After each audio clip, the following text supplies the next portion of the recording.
Assalamualaikum warahmatullahi wabarakatuh. Bismillahirrahmanirrahim. Alhamdulillahi rabbil alamin. Wassalatu wassalamu ala asyrafil anbiya wal mursalin. Sayyidina Muhammadin wa ala alihi wa sahbihi ajma'in. Rabbi shrah li sadri wa yassir li amri wahlul 'uqdatam min lisani yafqahu qawli. Rabbi yassir wa la tu'assir. Rabbi tamim lana lil khair amma ba'd. Alhamdulillahi rabbil alamin.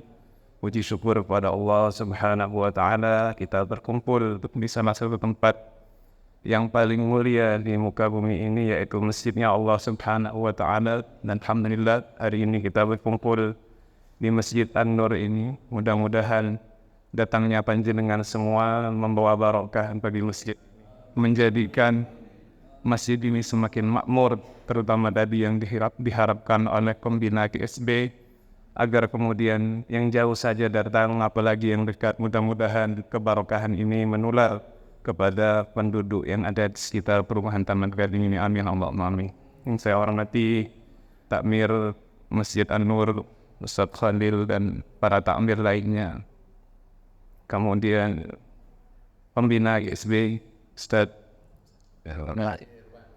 Pak Haji Irwan, mudah-mudahan diberikan taufik, hidayah dan ma'unah oleh Allah Subhanahu wa taala untuk selalu kemudian berkhidmah kepada umatnya, baginda Nabi besar Muhammad sallallahu alaihi wasallam.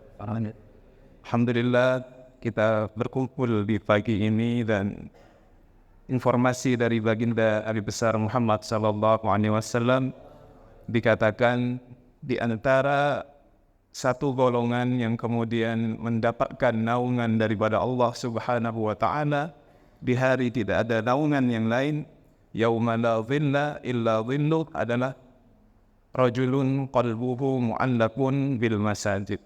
Orang yang hatinya tertambat terkait ke masjid-masjidnya Allah Subhanahu wa taala. Mudah-mudahan kita dimasukkan daripada golongan mendapatkan naungan pada hari tidak ada naungan kecuali naungannya Allah.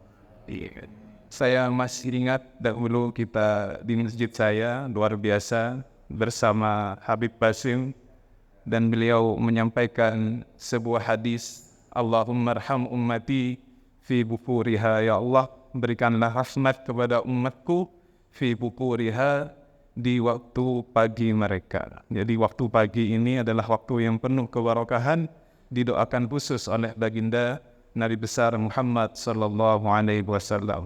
Alhamdulillah bisa bertemu lagi bersama Habib Basim pada waktu itu, dan luar biasa. Saya merasa masjid di rumah saya ini, saya bingung, ini salat subuh apa salat Jumat begitu ya. Full waktu itu.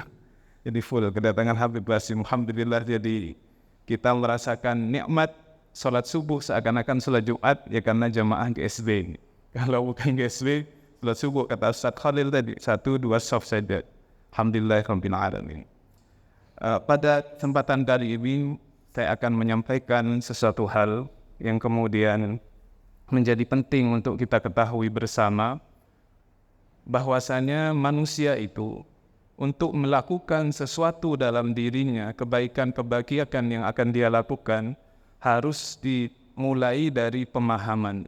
Orang yang mempunyai pemahaman yang benar akan berakibat kepada tindakan yang benar. Kalau pemahamannya salah, maka tindakannya salah. Saya berikan contoh, misalkan orang yang mempunyai pemahaman yang benar, salah satu masalah yang remeh tetapi efeknya luar biasa, misalkan buang sampah sembarangan. Kita diajarkan oleh Allah Subhanahu wa taala, bahkan dalam Islam ada jargon an-nadhafatu minal iman, bahwasanya kebersihan itu sebagian dari iman. Tetapi kenapa kemudian kebanyakan orang di Indonesia ini sampai sekarang, kita kritik diri kita pribadi, dari sekolah, dari masih kecil itu semuanya tidak bisa disiplin dalam masalah sampah ini.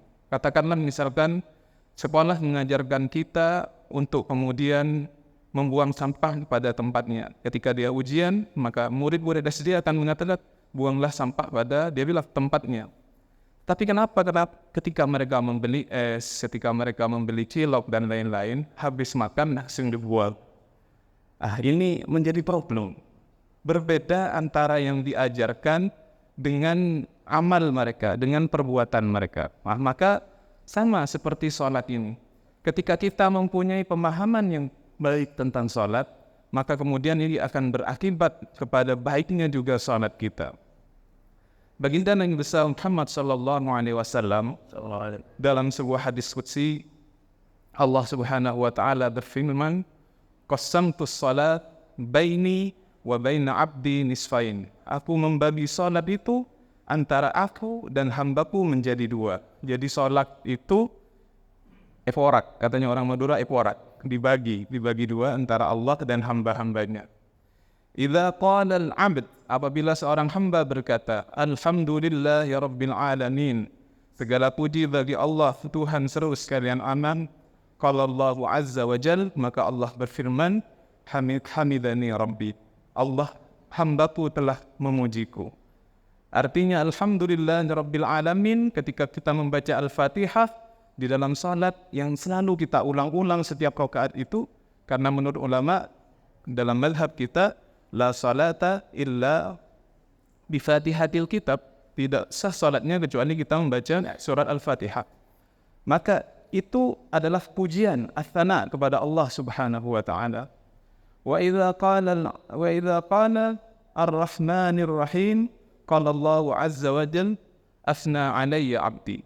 Apabila seorang dalam salatnya mengatakan ar-rahmanir rahim, Allah yang maha rahman, maha pengasih, war-rahim yang maha penyayang, asna alayya 'abdi, Allah mengatakan hambaku telah memujiku. Ini masih pujian kepada Allah Subhanahu wa taala. Artinya pujian-pujian ini bagi Allah Subhanahu wa taala.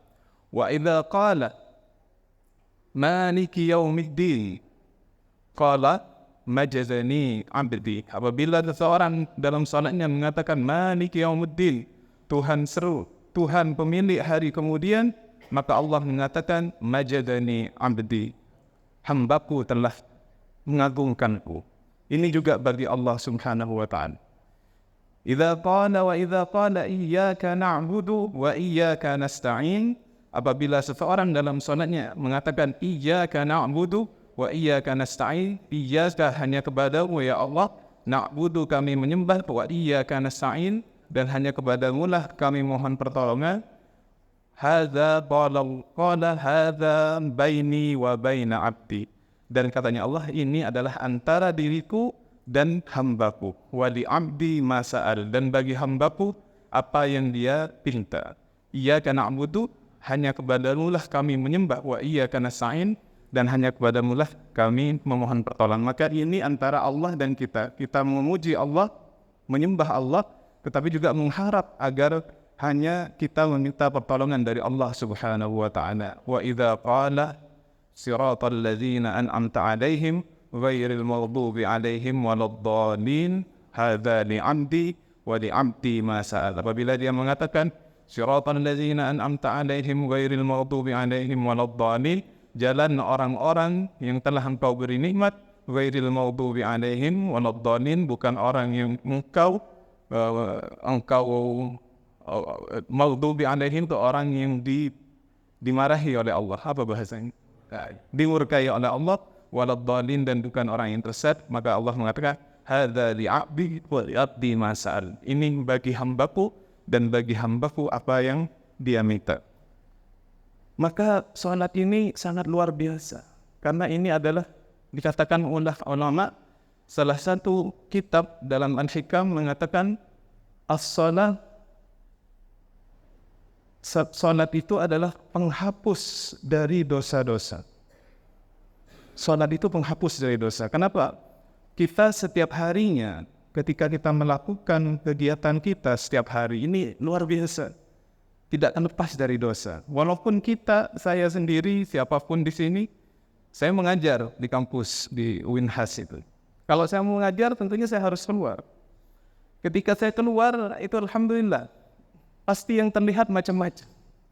Ada orang naik sepeda yang misalkan hanya sampai segini. Itu mau udah dilihat bagaimana? Bisa tabrakan. Ya jadi itu di luar kendali kita. Itulah manusia. Selama kita hidup pasti berdosa. pasti berdosa. Kalau nggak mau berdosa, kita jangan hidup. Ya, jadi selama manusia hidup, pasti berdosa. Dan kita pasti, setiap kegiatan kita sehari-hari itu pasti berdosa. Nah, makanya Allah Subhanahu wa Ta'ala sebenarnya mengundang kita. Seakan-akan sholat itu taklif, beban bagi kita. Tapi itu sebenarnya undangan dari Allah Subhanahu wa Ta'ala agar kita mendapatkan maghfirah.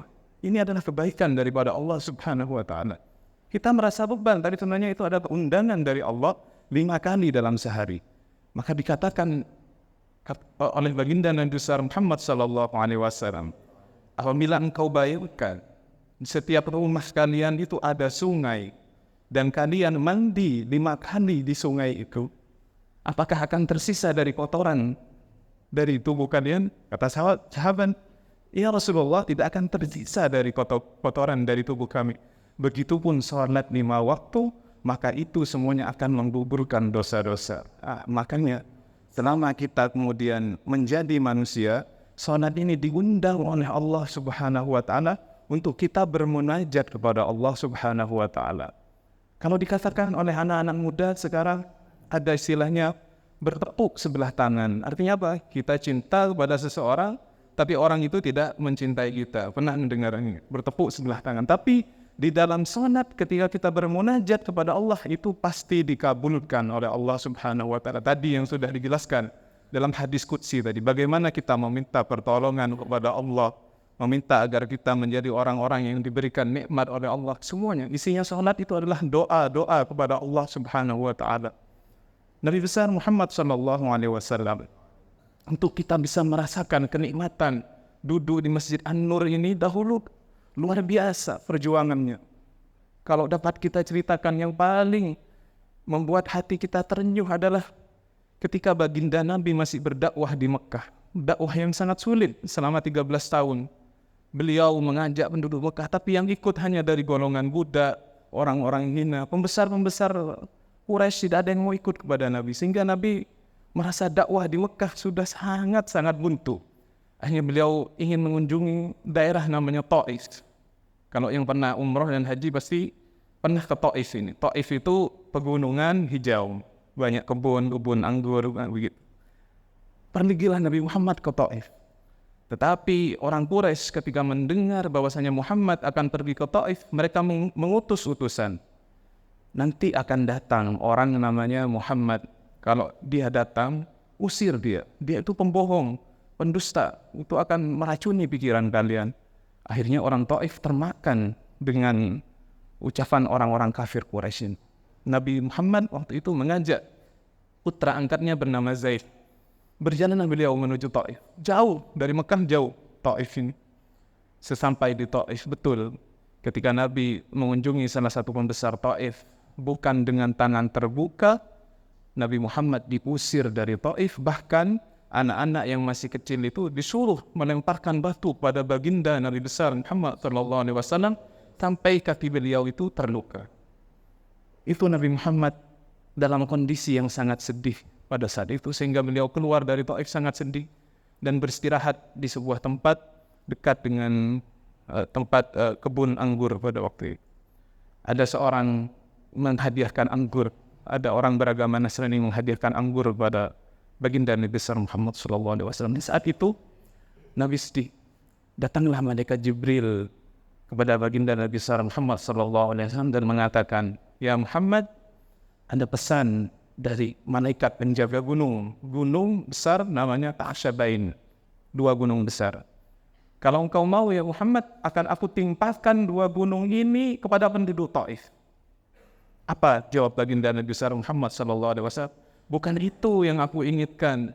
Aku masih mengharap mudah-mudahan nanti dari keturunan mereka ada orang-orang yang menyembah kepada Allah Subhanahu wa Ta'ala. Nah, ini terbukti.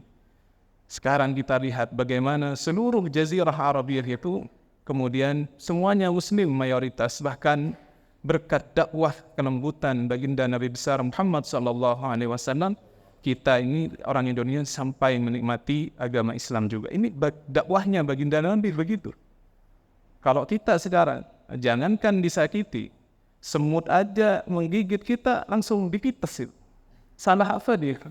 Dia hanya menggigit langsung dihukum mati. Tapi baginda Nabi besar Muhammad enggak. Mau ditimpakan gunung kepada penduduk Taif, malah didoakan oleh Allah Subhanahu wa Ta'ala. Dalam sebuah peperangan, ini juga Nabi besar Muhammad SAW, dari kerasnya peperangan, dahi beliau sampai terluka. Sahabat enggak terima. Ya Allah, laknat, ya Rasulullah, laknat mereka. Apa kata baginda Rasul? Aku tidak diutus untuk melaknat. Aku tidak diutus kemudian untuk mendoakan jelek kepada mereka, bahkan didoakan Allahumma hdi qaumi fa innahum la ya'lamun. Ya Allah, berilah petunjuk kepada umatku karena mereka sungguhnya tidak mengetahui. Ini adalah baginda Nabi besar Muhammad sallallahu alaihi wasallam. Jadi beliau berdakwah selama 13 tahun itu susah. Beliau diusir dari Mekah hanya agar kita orang Indonesia ini bisa menikmati salat subuh seperti ini. Dahulu mereka itu disiksa oleh orang kafir Quraisy. Ada orang sekeluarga bernama keluarga Yasir namanya. Ada Ammar bin Yasir, ini anaknya, Yasir ayahnya, Sumayyah ibunya. Mereka ini bertiga memeluk agama Islam. Dan orang kafir Quraisy waktu itu, ini Muhammad harus kita hentikan dakwahnya. Kita cari yang paling lemah, keluarganya Yasir. Disiksa semuanya sampai Yasir ini meninggal ayahnya. Sumayyah meninggal disiksa. Yasir pada waktu itu dibawakan patung, dikatakan, ayo bilang Hubal, Tuhannya mereka, Hubal.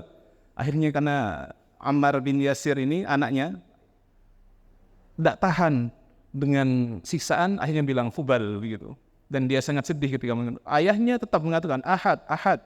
Ibunya Sumayyah bilang Ahad, Ahad. Itu disiksa sampai mati. Itu dahulu seperti itu. Apalagi kita sekarang sudah menikmati Islam seperti ini. Mohon maaf, sholat di masjid itu apa sampai 2 jam. Hanya kita siap-siap. Paling lama kalau di Indonesia 15 menit rampung itu semuanya. Kalau berjamaah. Kalau sholat sendiri 3 menit selesai. 3 menit selesai kalau sholat sendiri. Tapi jauh antara hadir sholat sendiri dan berjamaah. Ini yang datang dari Jelbuk, yang datang dari Patrang. Satu langkah itu adalah kebaikan, satu langkah penghapus dosa. Seperti itu, andaikan berjalan, tapi karena mungkin naik sepeda, naik mobil, mungkin putaran roda itu, satu putaran nambah pahala, satu putaran menghilangkan dosa. Itu dari berangkat saja, pulangnya juga sama. Jadi yang pulang ke Patrang ini pahalanya paling besar nantinya. Yang pulang ke Jelbuk pahalanya paling besar di antara kita. Jadi semakin jauh pahalanya sangat besar karena hitungannya kalau sholat berjamaah dari langkah ke langkah. Kemudian doanya Rasulullah SAW atau hadis dari beliau, orang yang kemudian bergelap-gelap untuk datang ke masjid, yaitu yang gelap itu Maghrib, Isya dan Subuh. Pada hari kiamat dia akan mendapatkan nur, mendapatkan cahaya yang sangat terang dari Allah Subhanahu wa Ta'ala. Dan dikatakan, lau andaikan engkau tahu apa yang ada dalam salat Isya dan salat Subuh, la atauhuma walau habwan. Engkau akan datang ke salat berjamaah itu walaupun kamu merangkak. Mau datang salat berjamaah walaupun merangkak. Itu adalah fadilah salat berjamaah. Jadi fadilah salat berjamaah setelah kita tahu, maka jangan sampai salat sendirian. Maka di masjid ini semakin banyak jamaahnya, maka fadilahnya semakin besar. Semakin sedikit, maka fadilahnya semakin sedikit. Tetapi kalau memang sudah terpaksa, tidak ada yang mau diajak sholat berjamaah, walaupun mengajak istri, mengajak siapapun, walaupun berdua, itu harus dilaksanakan. Ini pentingnya, karena baginda Nabi besar Muhammad SAW tidak pernah kemudian meninggalkan sholat jamaah ini. Terakhir dari saya, sebuah kisah tentang baginda Nabi besar Muhammad SAW ketika beliau sudah di akhir hayatnya, ketika sudah salat, beliau sudah tidak bisa hadir berjamaah. Yang mengimami pada waktu itu adalah Sayyidina Abu Bakar. Beliau hanya melihat dari jendela, membuka jendela beliau, melihat salat sahabat, kemudian waktu itu salat subuh secara berjamaah. Nabi Muhammad tersenyum. Nabi Muhammad tersenyum. Dan sebagian umat baginda sahabat yang dengar pada waktu itu, dari saking bahagianya baginda Nabi, mereka berpikiran Nabi sudah sembuh. Nabi sudah sembuh. Monggo Nabi jadi imam. Tapi beliau tidak sembuh. Hanya dari saking senangnya wajahnya terlihat segar. Tetap Abu Bakar yang mengimami, dan itu adalah terakhir baginda Nabi, wasiat baginda Nabi. Beliau tersenyum, bukan perkataan, tapi beliau tersenyum melihat umatnya salat subuh pada waktu itu dipimpin oleh Sayyidina Abu Bakar. Dan ini seakan-akan wasiat tidak tertulis dari baginda Nabi Muhammad SAW. Kita kalau ingin membahagiakan Nabi, salat, karena itu kesan terakhir Nabi. Kita akan bertemu Nabi Muhammad nantinya di haud, di telaga beliau, dengan kita menunaikan pesan Nabi ini, wasiat Nabi yang terakhir. Tidak dikatakan, tapi beliau tersenyum melihat sahabat pada waktu itu salat. Jadi mudah-mudahan kita yang cinta kepada baginda Nabi besar Muhammad SAW ini bisa membuat beliau tersenyum. Itu adalah tugas beliau yang paling berat, yang beliau diutus untuk ke muka bumi untuk agar umatnya bisa melaksanakan salat ini.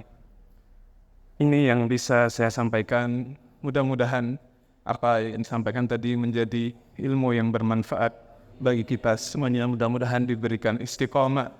Mudah-mudahan kita semua diberikan istiqomah. Keluarga kita jangan sampai lupa keluarga kita, tetangga kita, semua umat muslim. Mudah-mudahan apa yang kita rasakan, kenikmatan setiap pagi ini kita tularkan. Jangan sampai kita sendiri merasakan kenikmatan ini. Beribadah kepada Allah, cinta kepada Allah, kita tularkan kepada orang lain. Saya sangat bersyukur, terima kasih kepada Ustadz Khalil, pada GSB yang sudah memberikan fasilitas.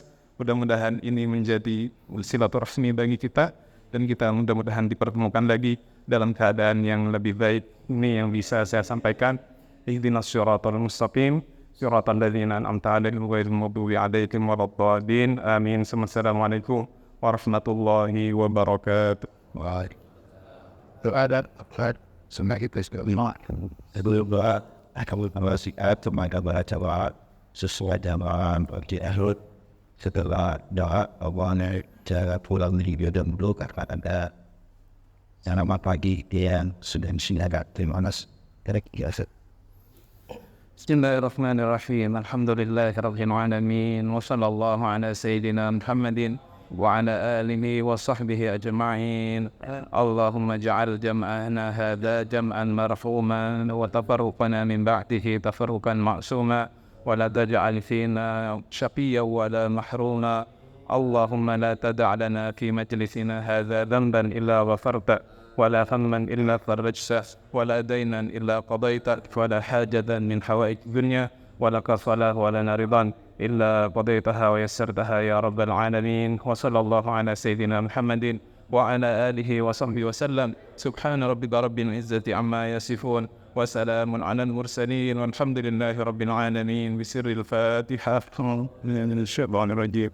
بسم الله الرحمن الرحيم. الحمد لله رب العالمين الرحمن الرحيم مالك يوم الدين. إياك نعبد وإياك نستعين.